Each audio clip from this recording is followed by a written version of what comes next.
Assalamualaikum warahmatullahi wabarakatuh. Judul presentasi saya, Mari Satukan Umat dengan Kalender Islam Global. Telah 1400 tahun peradaban umat Islam, namun belum memiliki kalender Islam. Dampaknya bukan hanya perbedaan dalam penentuan awal Ramadan, Idul Fitri, dan Idul Adha. Tidak aja. Ada akibat yang jauh lebih dahsyat, berupa hutang peradaban yang tak terbayangkan. 1400 tahun tanpa kalender Islam itu sudah merupakan malapetaka menurut saya. Tapi ini ada yang lebih dikuantifikasi. Nah, ini saya akan tunjukkan nanti. Lebih tangible lah.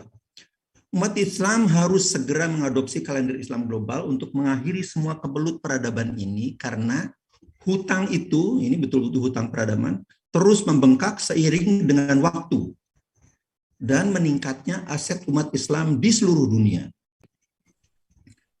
Jika kriteria ini digunakan dalam skala lokal, nah ini persoalannya, kriteria melihat hilal tadi itu, akan menyebabkan dunia Islam terbelah dalam 2 zona atau bahkan lebih dari 3 zona untuk mengawali bulan Islam. Ini persoalannya.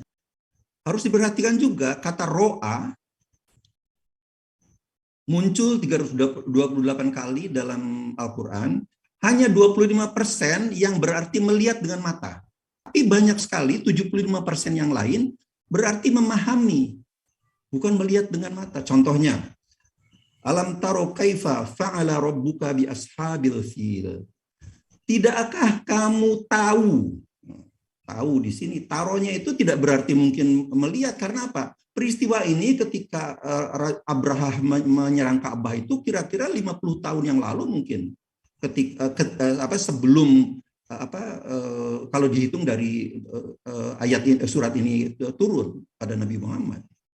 Jadi tidak mungkin di alam, tidakkah kamu melihat? Tidak mungkin, peristiwanya 50 tahun yang lalu kok. Jadi alam taro kaifa fa'ala rabbuka, tidakkah kamu memahami bagaimana Tuhanmu memperlakukan tentara bergajah. Ada lagi Al-Kahfi ayat kalau tidak salah 18 atau 16, saya agak lupa. Wa taros syamsa idza tala'at tazabaru an kahfihim dzatal yamini, dan kamu melihat asyams, matahari, ketika dia terbit condong di gua mereka itu dari sebelah kanan. Kan tidak mungkin, ini peristiwa ini kira-kira 600-700 tahun sebelum ayat ini turun. Jadi ketika Allah mengatakan tidak, karena kamu melihat, itu bukan melihat, pasti bukan melihat, karena 700 tahun yang lalu kan. Jadi, kriteria lokal memiliki potensi untuk membelah umat. Artinya kriteria lokal itu wujudil hilal Muhammadiyah, kemudian Mabims, Imkan Ru'yat Mabims, itu potensi membelah umat Islam masuk awal bulan Islam pada 2 bahkan beberapa hari yang berbeda.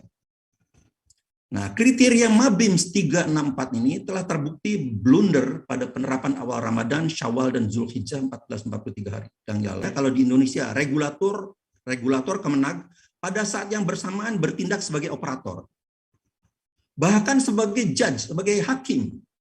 Ketika ada orang dapat meru'yat hilal dulu ketika masih 238 gitu ya. Kebetulan menurut perhitungan hisab kurang dari 2, kemudian ada yang dapat meru'yat, oh itu tidak mungkin, ditolak. Nah, ini yang seperti ini kan jadi regulator, jadi operator, jadi hakim. Kalau hilal di bawah 2 derajat, sekalipun terlihat maka tidak boleh diakui penglihatannya, harus ditolak. Ya? Karena dianggap tidak kelihatan. Jelas sampai sini? Tapi persoalannya muncul ke sini dulu. Ketika ditetapkan imkanur ru'yat, akhirnya dampaknya apa? Dampaknya jadi kacau dalam prosesnya. Kekacauan ini terjadi dalam 3 hal. Perhatikan. 1, bertentangan dengan sabda Nabi ketika ada yang lihat. Perhatikan hadisnya, Bapak Ibu sudah hafal kan? Kalau ada 1 orang, 2 orang menjadi saksi, orang itu terpercaya, maka harus ditetapkan keesokan harinya dengan Ramadan. Karena ini sudah ditetapkan di bawah 2 derajat, tidak boleh diakui sekalipun ada saksi. Karena itu orang yang melihat pun pasti akan ditolak.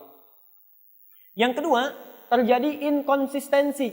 Kalau sudah tahu tidak kelihatan dan dilihat pun akan ditolak, kenapa dilihat juga? Ini adalah merupakan pelanggaran serius atas etika akademik dan publik. Sebagian muslim malah percaya taat pada ulil amri itu sama dengan taat pada Rasul bahkan Allah.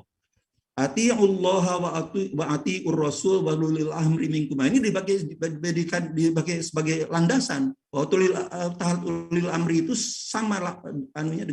Padahal itu kan kita kan mengkoreksi kan bukan berarti mau berontak toh, bukan mau. Yang di sini nomor 1 ada kata ati'unya. Taatlah pada Allah. Yang di sini ada kata ati'unya juga. Yang di sini ada enggak? Perhatikan cara menafsirkannya, perhatikan. Taat artinya ketaatan mutlak. Ketaatan mutlak. Jadi jangan tanya, kalau Allah sudah perintahkan jangan tanya lagi. Kalau Rasul sudah mintakan jangan protes lagi, lakukan saja. Apa yang kita pandang buruk boleh jadi ada kebaikan di situ. Jelas sampai sini? Nah, karena itu digunakan kata ati'u. Tapi kenapa ketika pada ulil amri cuma ditambah waw? Taatnya tidak ada. Ini artinya ketaatan dengan syarat bila, sekali lagi, bila ulil amri ini menetapkan satu keputusan yang keputusan itu sesuai dengan ketentuan Al-Quran dan Sunnah Allah dan Rasulnya. Dan keliru kalau mengatakan kalau misalnya salah ya ikut kita salahnya. Kalau sudah salah jangan diikuti. Itu ijtihad yang masih samar-samar.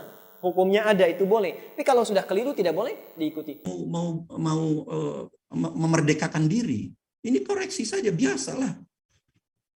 Dalam dunia akademik biasa. Terlarang untuk mengkoreksi kebijakan pemerintah yang salah. Pemahaman agama tidak boleh menggunakan logika. Padahal Nabi Ibrahim justru menggunakan kecerdasan logikanya, bahkan untuk pemahaman tauhid. Beliau melihat rembulan, oh ini Tuhanku, tapi ketika bulannya tenggelam, saya tidak mau Tuhanku tenggelam. Tertutup oleh awan, tidak mau. Melihat matahari, oh ini lebih terang, lebih besar, ini Tuhanku, ketika tenggelam tidak mau. Akibatnya pemerintah dengan bebas menetapkan dan mengubah ketentuan syariah tanpa ada kontrol dari masyarakat. Jadi ini persis sekali loh, sangat presisi sekali loh. Hari ke-13, 14, dan 15. Kita lihat.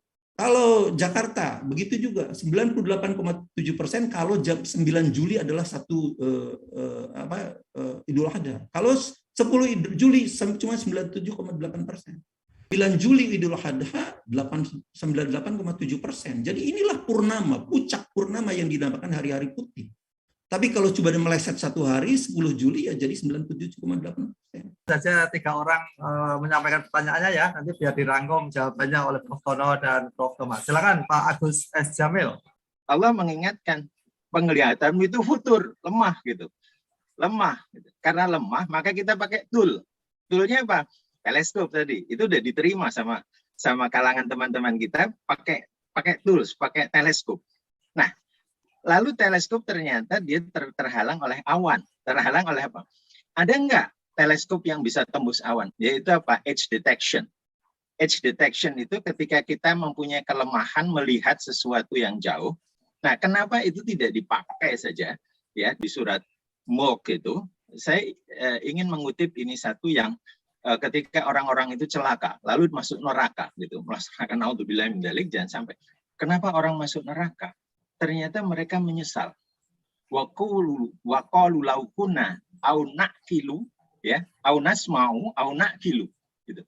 Dan mereka berkata, sekiranya kami mendengar dan atau memikirkan. Jadi artinya apa? Kita diberi peluang untuk memikirkan gitu. Memikirkan.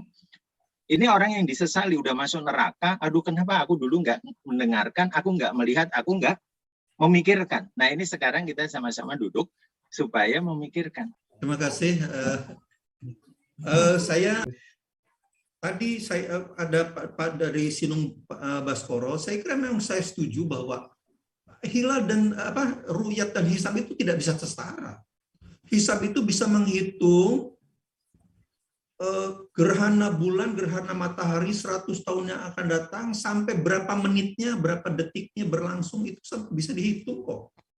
Jadi memang sangat akurat sekali itu, dan itu tadi kan saya sudah tunjukkan bahwa purnama itu ya secara akurat membuktikan purnama, puncak purnama dari Honolulu, Mekah, Jakarta, Tokyo, Gisborne itu terbukti bahwa yang akurat adalah 9 Juli. itu hisab. Nah, jadi kalau ru'yat kan nggak mungkin lah bisa melakukan seperti itu kan gitu. Jadi memang tidak mungkin bisa setara.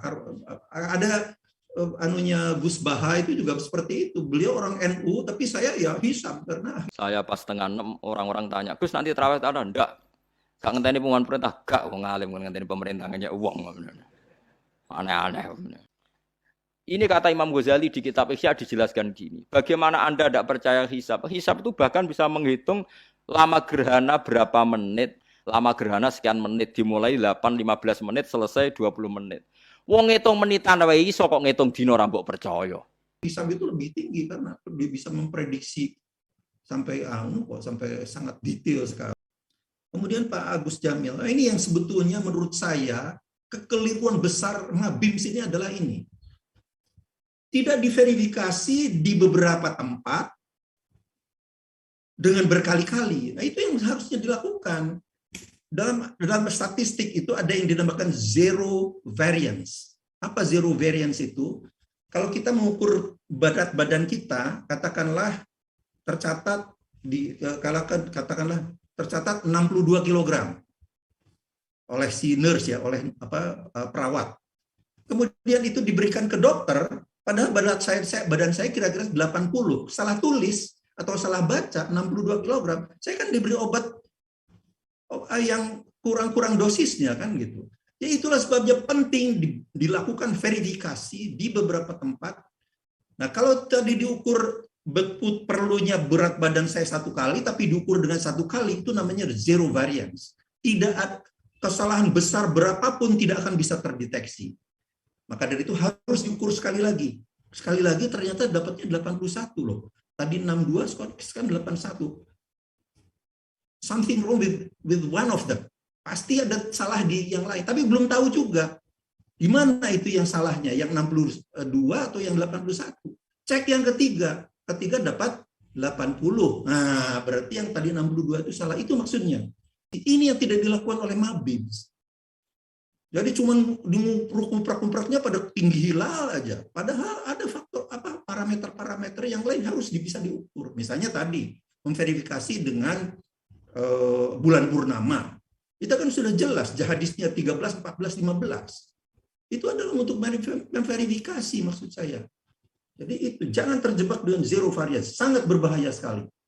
However big your blunder is, you cannot control. Beberapa besar pun blunder yang Anda lakukan tidak bisa terkontrol kalau ada zero variance itu. Jadi sekarang ini dengan dunia yang sangat global seperti ini, memang harus segera punya kalender Islam. Kalau ini tidak mungkin kalender itu bisa dilakukan dengan ru'yat, tidak bisa. Itu seperti yang disebutkan oleh Pak Prof. Samsul juga kan. Bagaimana mau membuat kalender untuk 100 tahun yang akan datang kalau harus diru'yat? Wah, ini udah sangat naif menurut saya. Jadi kita harus betul-betul merombak pola pikir kita. Ini adalah zaman yang sangat modern, yang sangat sudah terbuka sekali semuanya. Jadi tidak bisa berpikir lokal, MABIMS dengan bahkan tidak ASEAN kan itu. Hanya Filipina tidak masuk, Thailand tidak masuk. It's very local. It's dangerous menurut saya.